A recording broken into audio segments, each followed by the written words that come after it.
আমি কোর্টে সাক্ষী দিতে ঢুকবো তখনই আর কি আমার ওইখানে বসে আমি অপহরণ হয়ে যাই। আমার তখন তারা ধরিয়ে আর কি চক্ষু বানিয়ে ফেলাইছে, আমি জগতে কিছুই দেখতে রাখার পরে খুব রকম বসে আমার নির্যাতন করছে। এই সামনে কোটি কোটি টাকা আছে, টাকাগুলো নে শুধু সাইদি সাহেবের কথা বল। আমি তারে খুব ভালো জানি, সে যথেষ্ট সে এরকম লোক আর হয় না। সে 2টা নাম্বার এমপি ছিল, আমরা মার্কেলে যেরকম বসবাস করছি ওইরকম এমপি থাকাকালীন আমরা বসবাস করছি। আমরা কোনো ঝয়ঝামেলা আমরা ছিল না, দরজা মেলা দিয়ে আমরা ঘুমাইছি। সে এখন আমার এমপি নাই বিদা খুব আমরা ঝড়ঝামেলার ভিতরে আছি, আর থাকবো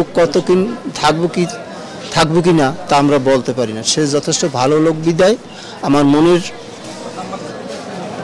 আবেগে তার জানা যায়, আমরাই শুনিয়ে আমি আসছি। সাইদি না রাখবে কি, তাদেরই তো পাঁচতলা মাটি নাই, তারা কিভাবে রাখবে? আপনি সাইদি সাহেবের পক্ষে সাক্ষী দিতে গেছিলেন মনে হয়, এরকম একটা কথা শুনেছি। আপনি পরে ওখান থেকে নেওয়া হয়েছে ভারত থেকে। আমি নিজে স্বইচ্ছে আমি ঢাকা গেছিলাম। দেখেন আমার জন্য যদি একটা লোক যদি বাঁচিয়ে যায় সততা নিয়ে, তাহলে এইটাই আমি আল্লাহর কাছে আমি পরিষ্কার থাকবো। এই জন্য আমি জানা সত্ত্বে আমি গেছি। যখন যাওয়ার পরেই আমি কোর্টে সাক্ষী দিতে ঢুকবো তখনই আর কি আমার ওইখানে বসে আমি অপহরণ হয়ে যাই।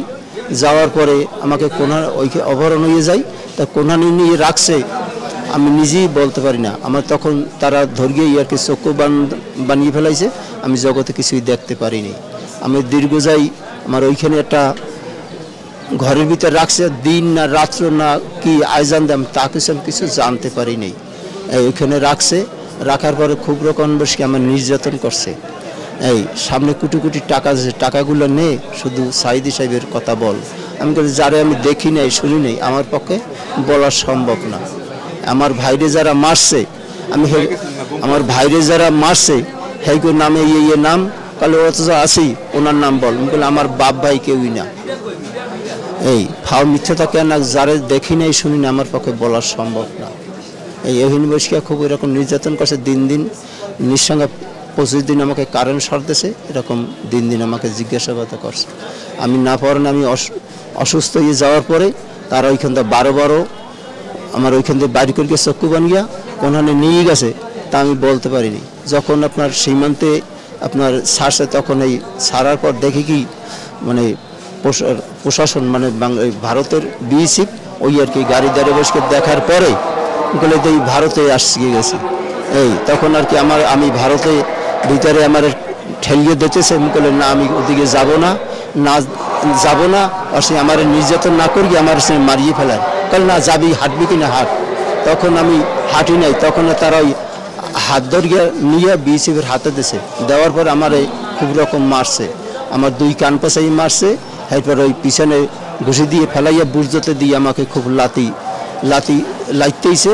এরপর ওহিন দিয়ে আপনার বইকারি অফিস আছে, অফিসে নিয়ে পিটমেরা দিয়ে বানিয়া আমার খুব রকম পিটাইছে। আমি 2.5 ঘন্টা 3 ঘন্টা আমি বীর ছিলাম। এই বীর থাকাকালীন এরপর আমার বাম হাতে রশি দিয়ে যে বাঁধছে সে জায়গায় প্রায় আঙুল সাইডের জায়গায় মাংস নাই, আর ডাইন হাতের আমার এই জয়েন্টে মানে সমস্যা। আমার এই চিকিৎসাবাদ আমার করতে এইভাবে আমি আসি। এই ওইখানে আমি বইকারি বটারে বসে এইসব করছে। এরপর স্বরূপনগর থানা এনেছে, থানা নেওয়ার পরে ওইখান দিয়ে পরদিন আপনার বসিরহাট কোর্ট বা জেলে আনছে। ওইখানে 22 দিন রাখছে। রাখার পর দমদম কারাগারে আমার দীর্ঘ যাই আমার আটকাই রাখছে। আমি এই এতদিন রয়েছি। আমি এই 18 সালে আমি অবমুক্তির পরে আমি বাংলাদেশে আসছি। আমি এখন বর্তমানে আমি নিরাপদ, যারাই আসে না কেন আমি নিরাপদ চাই, যাতে আমার কোনো ঝড়ঝামেলা না আসে। আমি একটু নিরাপদ চাই, যাতে আমার 1 ছেলে 1 মেয়ে। আমি খুব অসহায়ের ভিতরে আছি। আমার জমা জাগের 4 হাত আর 4 কপাল, এই তোমার জমা জাগের, এছাড়া আমার কোনো পথ নাই। আমি কাজকর্ম করতে পারি না, আমার 2টা হাত আমার অচল। আমার এই দেখেন আপনারা এই জায়গায় মাংস নাই, এই মাংস যে বাঁধছে এইতে কাঁচাই লামিয়ে গেছে, যা কিন্তু হাড় আর এই জয়েন্ট ডাইন পাশে এই জয়েন্ট সমস্যা। আমার একটা ইঞ্জেকশন করতে হয়, প্রত্যেক মাসে 1200 টাকা আমি ইসলামী হাসপাতাল ব্যাংক বরিশাল যাই আমি করি। আপনার বাড়ি তো হুজুরের বাড়ির ওখানে, আমার বাড়ি তার বাড়ি নিজ্ঞাত 10 মাইল দুপুরে, আমার বাড়ি দিয়ে তার বাড়ি 10 মাইল। আপনার মতো যারা হিন্দু আছে তারা আছে, তাকে ভালো জানে? সবাই ভালো জানে, সবাই ভালো জানে। আমরা এলাকায় যা হিন্দু যা আছে সবাই তারে আমরা ভালো জানি, ভালো না জানলে তারে আমরা এমপি করে নিয়ে গেছি। আমার বাড়ির কাছে সেন্টার, তার অনুসারে আমরা পোল পাইছি, রাস্তা পাইছি, এই হলো ঘটনা। তার গুণগান আমরা ওখানে সবাই আমরা পাইতেছি, তার গুণগান আমরা হিন্দু মুসলিম সবাই করতেছি। তার জন্য আমরা হিন্দুরা মন্দির পেয়েছি, বহুত মন্দির পেয়েছি তার অনুসারে, যে যখন এমপি ছিল তখন। সে খুব ভালো লোক ছিল, আমরা সবাই তারে শ্রদ্ধা করি।